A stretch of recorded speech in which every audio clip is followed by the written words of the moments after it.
Welcome, everybody, to Comedy on Tap. I'm your host, Mark Bonto.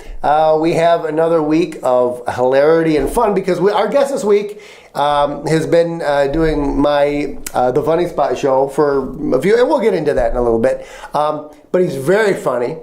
He's very good. We'll get into all his comedic stuff in a minute, but welcome everyone, Mike Neubecker. Mike, welcome to the show. Glad to be here, Mark. Good seeing you. You buffed your head for the got everything. The shine all going there. We used to in high school we used to refer to our principal as Chrome Dome, but I don't really think that's funny anymore. That's not funny anymore. No.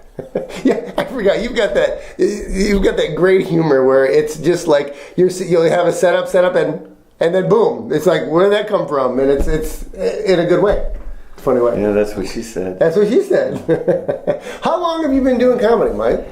98. I took my first class at Mark Ridley, and a real good instructor, and I was scared to death the first time. When I went out there, I thought, what am I doing? Why am I putting myself through this stress? Right. But after it was over, I felt good, but then I thought I was good. First time, I thought I was good, so obviously I should be able to be booked at the clubs now. Of course. I did it once. Yeah, you look back and you realize, boy, I had some work to do, but it's nice to get the laughs that first time. So it went over well, though? Usually you hear about the first times. So, but the class, though, it kind of builds up to that, doesn't it, that first time? Well, you have 10 people in the class. Everybody brings their family and friends. We really packed that Ridley that night. I'm sure. Really did, and I had probably 25, 30 people there supporting me. So I felt like I couldn't let them down, but when you get the laughs, you get addicted to it. It's a drug of my choice. Well, I'm sure, and you do very well because you've done my shows. Can you fix me up with a fix of comedy soon at one of your spots? Oh yeah. I think I've done all the spots, but a couple. I haven't done the G spot yet. They haven't done the G spot yet. No, but I'd like to do that. You know? Yeah. Well, that's what she said. Yeah. Well, I have to ask my wife, I guess. He's referring to The Funny Spot shows. I have like 6 venues in the area, and you've done a lot of them, and you've really done well. I'm not just saying this, but you're very funny, very good. You tell it to all the guys, come on. And gals. Only when it's true. Okay. So what do you say to someone when it isn't a good show? You go, well, that was interesting or something, Right. Yeah. So if you hear that. Yeah, you're in trouble. Yeah. Don't be interesting. Yeah. So after sex, if you hear that from a girl, you're in trouble. Yeah, right. Mike, you were interesting those 2 minutes. Yeah, exactly. Yeah. Now, so you've been doing it for quite a while. That's great. Have you been in this area the whole time performing? Well, I live in Newport now, but a lot of times you do comedy and then you get busy with work, and so you end up. I backed off a few times, and then I got back into it, and then I got back out, and I feel like a kid who got flunked second grade, and you see all your classmates moving up and learning how to write, and you're still printing, and think, boy, I wish I'd stuck with them, Right. And I see people headlining now that were working on it and some people that weren't funny back then, they're funny now. I thought, if you work at it, maybe anybody can do it, maybe, but that's probably not true. But if you have some talent, you got to work at it. It doesn't just happen. No. That's for sure. You've been doing this for I've been doing it for 38 years since 1978, actually. But I was only 2 when I started. So. But I'm still, I'm still learning. Even after 38 years, you still learn, and everything is new and stuff. So what have you learned through? Those 18. Well, I had to learn how to bomb. You had to learn about it. And I was always afraid because they said, well, everybody's got to bomb once or you're not really doing comedy if you haven't bombed at least once. And I was getting nervous because I only had an audience bomb once. So, right. Yeah, they just have an off night, I guess. But then I finally did bomb myself. And my problem is I will never hand an intro to anybody because they'll get up there in front of people and go, he wanted me to read this. So you're already a douchebag, right? Right. I had that happen to me. And then in my credits says, and open for Rosie O'Donnell, and she went, boo, and everybody's booing, and bring to the stage Mike Neubecker. Thanks. So I was a little rattled, I missed the step. There was a step, and it was so dark I didn't see it. It didn't keep going. So I stepped on an invisible step. Ooh. And then I went over on my shin onto the stage, fell onto the stage. Then I got up, and I started my act, and I got in trouble because I was trying to tease an audience member like I always do, but he said he was there. I said, well, who are you here with? He goes, by myself. I said, and then I took this weird bent. I hadn't planned it. I just went, oh, you have no friends. You know, that was such bullshit. And we're also American Legion riders, right? Nobody's alone. We're all friends. Right. So I looked like a douchebag, so none of my stuff worked. I got the hell off stage in 15 minutes. It's supposed to be a half hour. I got off in 15. And I was so upset that I'm going to slam a few drinks here. I'll feel better. Then I screwed up my intro, my headliner. I thought, all right, you don't drink till all the show's over if you're emceeing. And, you know, if you're going to joke around with people, be sensitive enough to figure out right away if you made a bad step and walk it back and say, you know, hey, nobody's alone here. We're all brothers. I could have fixed it right then, but I wasn't smart enough. So the time that you bombed, you were emceeing the show? Yeah, I put together shows. I've been doing that for quite a while. I'll book, usually it's a nonprofit, whether it's Knights of Columbus, American Legion Riders. Right. I've done it for churches, Our Lady of the Woods Church. And you have to pick commonly. If they want clean, you better bring clean. Right. So I learned how to scrub my jokes to make them clean. And anyway, so I booked shows. I've got one coming up October 22nd at the PRCU Hall in Wyandotte. And we've got some great, we got Dave Landau headlining it. We got Connie Ettinger. Performing? Holly, yeah, she's performing. Okay. Also Steve Smargon. Mm-hmm. He's known as the Bipolar Marine. Yes, he is, yeah. One of my favorites. And then I'm going to MC. Oh, and let's see. I missed somebody here. No, I didn't miss anybody. You got everybody. Yeah. And I'm only going to MC this time. I usually put these together so I can get that half-hour stage time. Right. To really get a chance to work out your craft. It does. It does. And I noticed it too. And I like to put you up towards the front of when you do my shows because you are such a good opening. And I don't mean that in a bad way. You're such a good way to, as you know, it's really tough to be the first one up there. You got to start the comedy explosion right away. Right away. And then everybody can kind of ride a wave. Right. So and you do that well. I don't even mind going first. Sometimes I do it, then I can sit back, have my drink, and enjoy the show. Oh, that's right. You did. I forgot. You did yet another venue of mine. I just remembered just now out in Clio. Remember, you did the whistles. I completely forgot about that. And I think I got a new thing at your venue. I remember there was some gals sitting up front. On that show? I forget which one exactly, but I had a glass of scotch that I hadn't drank yet. I set it down at the table in front of these two gals. Now, don't y'all put no roofies in there, okay? Because I already put that shit in there, and I don't want to get an overdose, okay? I just want to get lucky. I heard that's how you do it. So. That makes me forget my next question. But you are such a good opening. But you don't mind doing that. You don't mind going first. I'll go wherever they'll let me. But. Oh, I know what it is. So your style of comedy, because I know you've done my shows. You do. I don't say crowd work, but you're very good with the crowd. I mean, it's not really what I consider crowd work, but it is. I guess it is a way of talking with the crowd. Yeah, you have a basic script, of course, but when things happen, you got to address it. You can't pretend like if a siren goes off going down the street, you got to say, "I think that's my ride," or have something to say about it. Right. You know, if you ignore it, people think this guy isn't really in the room. He's reading a script. You know? Yeah. And sometimes it can go badly, or sometimes you get these gifts from the audience. Like one time I forgot where I was because I was kind of freelancing, and I forgot where I was. Well, my last punchline was about somebody after a show said, "Hey, you've got 11 sisters. How old were you when the last one was born?" I said, "Well, I was 18. Why?" "You could have been her father." "Yeah, but I was doing my mom. You sicko. What a sicko, you know?" And then I forgot where I was because I went off on. Where was I?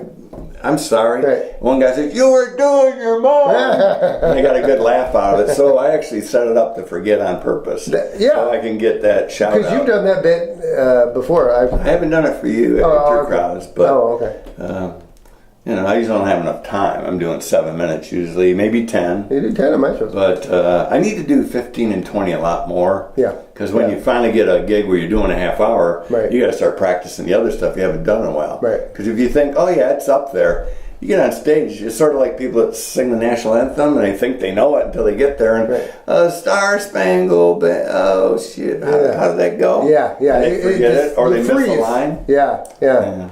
Well, you seem like your kind of comedy seems like it's natural anyway. Where it would, it takes longer. Do you tell stories? You don't tell stories. I do more of a setup punchline thing. It's a story, but yet it's get to the funny and try to get the punchline. And I get laughs per minute. You know what they say? LPM. The more laughs per minute, the better. Yeah. So how would you classify yourself? So you're more of a one-liner? Would you call it? No. I'll take a topic though, like. I do stuff for American Legion riders. I'm a rider myself. We ride our bikes around and our motorcycles, I should be specific. Yeah. I mean, it's okay. He's a big biker guy.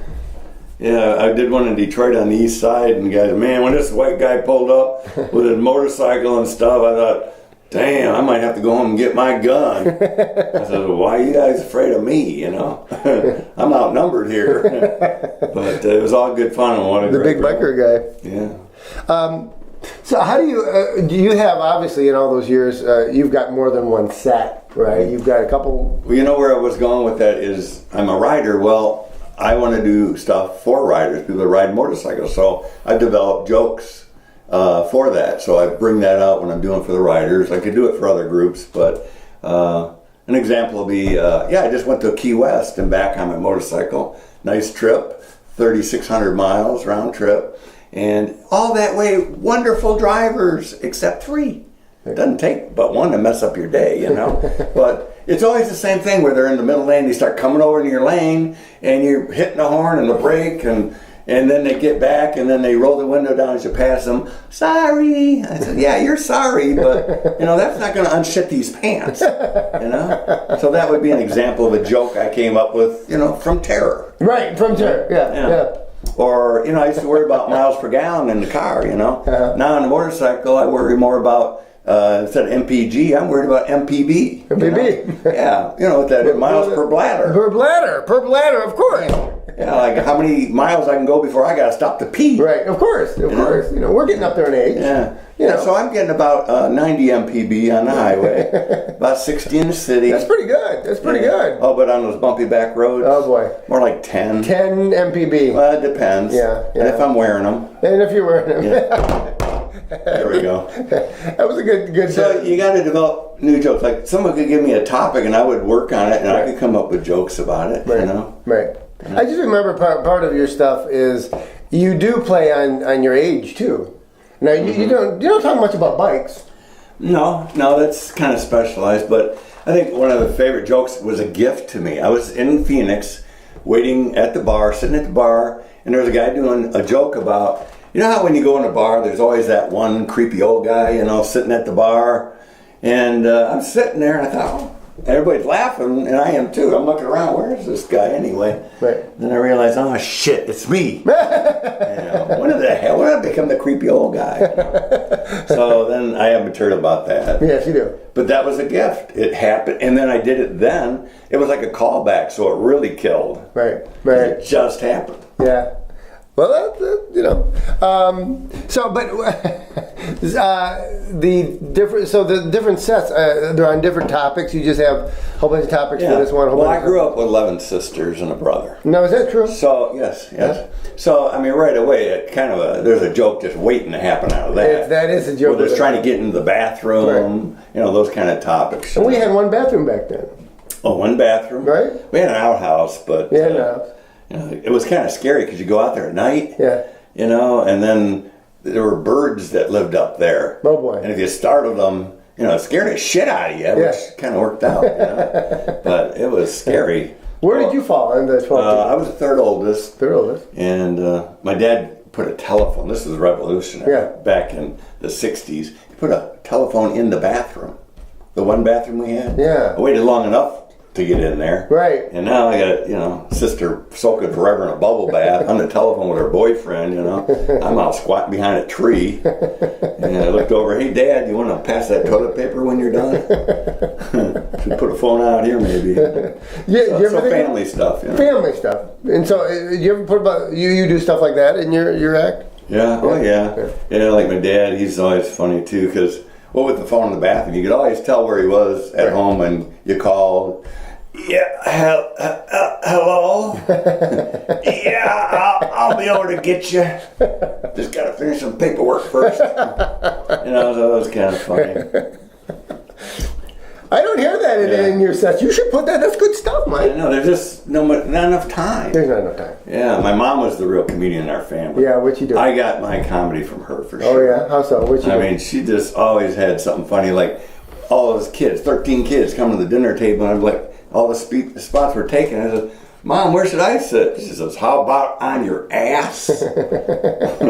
So that's where I sat. I don't think she might not have been funny. Maybe she was just telling you to sit down. No, she was funny. She was head of the altar guild or altar society at church. Okay. They used to take care of the altar and stuff. But it's a social thing. But she was present there. I remember going there and feeling uncomfortable when she'd goof around and make fun of herself. I'm like, oh my mom was just crazy here. Right. But they all loved it, and she lapped it up, and she could do a stand-up routine. Yeah. And I remember at the end, she's passed now for about 8 years. But I remember one time she was on oxygen and in a wheelchair, and they had to wheel her in. And she wasn't even supposed to come to the show because she wasn't feeling well. She says, I want to go to the show. So my dad, with the tank and everything, got her in there. It was after the dinner before the big show. And I was just so impressed that she took the time to be there. Wow, that's great. What a great story. That's amazing. She says, I just closed my eyes. I tried to imagine it like I don't know you. Are you funny or not? And she said I was funny, so... That's great. That's the only measure that really mattered. Right. I still like to hear the laughter. Oh, yeah, I'm sure. Yeah. So that's... you perform. You said you mainly hold your shows in the area. And I stayed away from the open mic stuff for a number of years. I want to do my own shows. Right. Problem is, if you're organizing a show, you're so busy organizing, you don't have time to work on your set. Right. So you get up there, you got to have a cheat sheet, and I don't like that. I want to have it all up here. Yeah.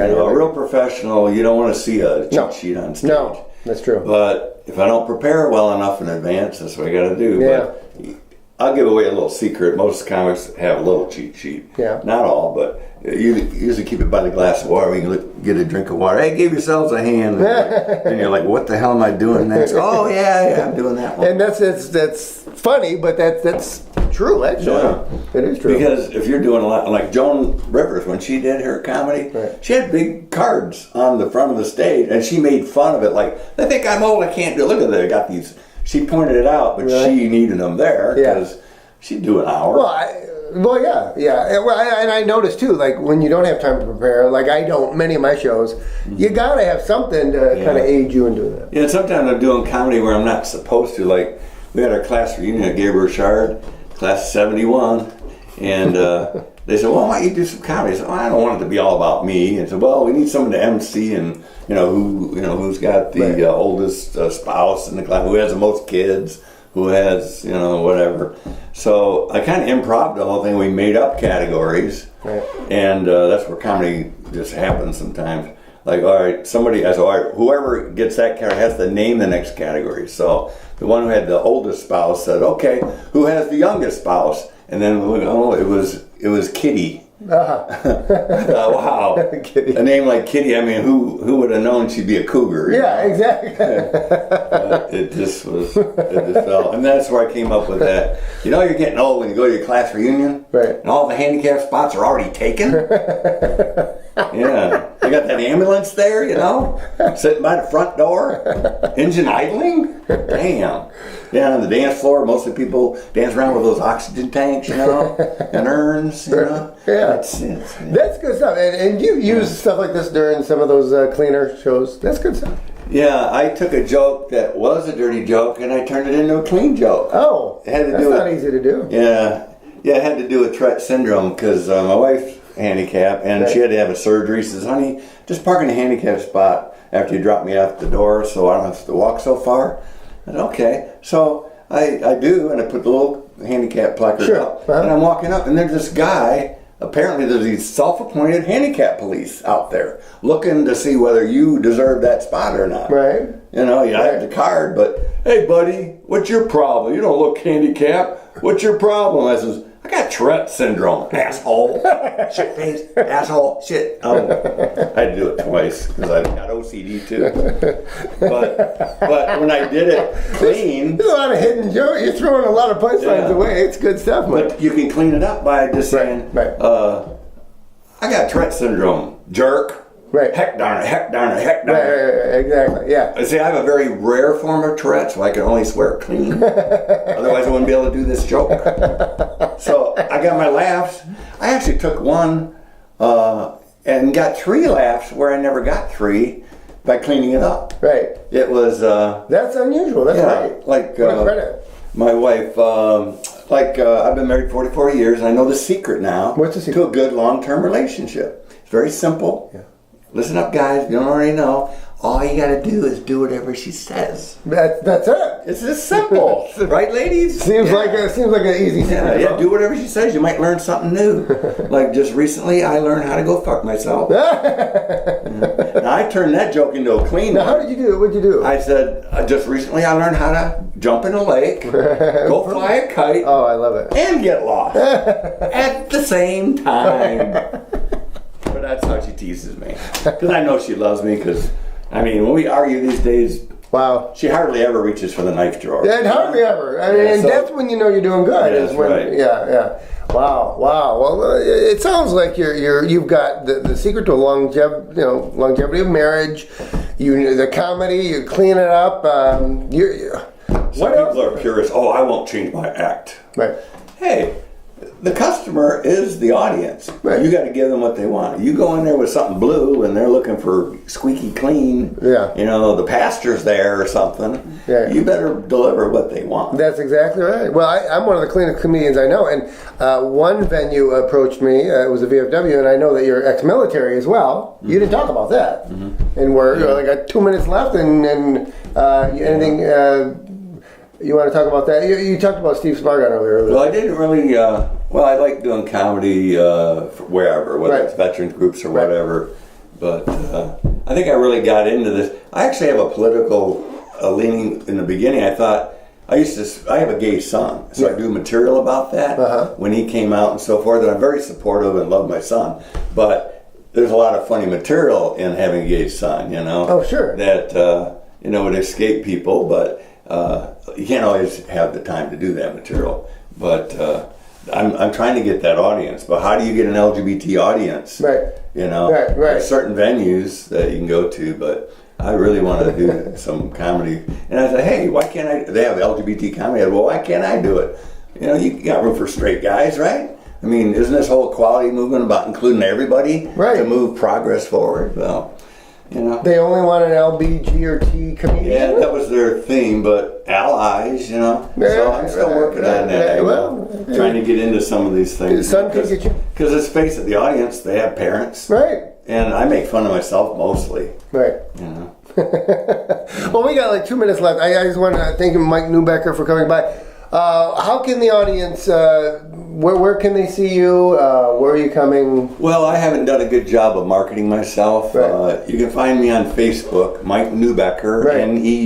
Neubecker. Just like it says on the screen. Okay. Right. And find me on Facebook. I'll friend you. I'm losing control of my Facebook friends. Yeah, why is that? I have friends Everywhere. I don't even know now. Right. Oh, gosh. You But can't do they'll that, see me Mike. perform and they'll friend me and I'm like, oh yeah, I remember them. So on their birthday it comes up, okay, who is this person and how do I know them? But I'll find friends in comic, oh, must be somebody from a comedy show. Right. But check me out and eventually I'll have my web page going. There you go. See, Mike Neubecker. Mike, thanks so much for stopping by. Mark, it was my Appreciate pleasure. it. Mike Neubecker. That's all the time we have for this week here on Comedy on Tap. Join us every week right here on this station. My name is Mark Bonto for Comedy on Tap. Everybody have a funny night. Good night, everybody.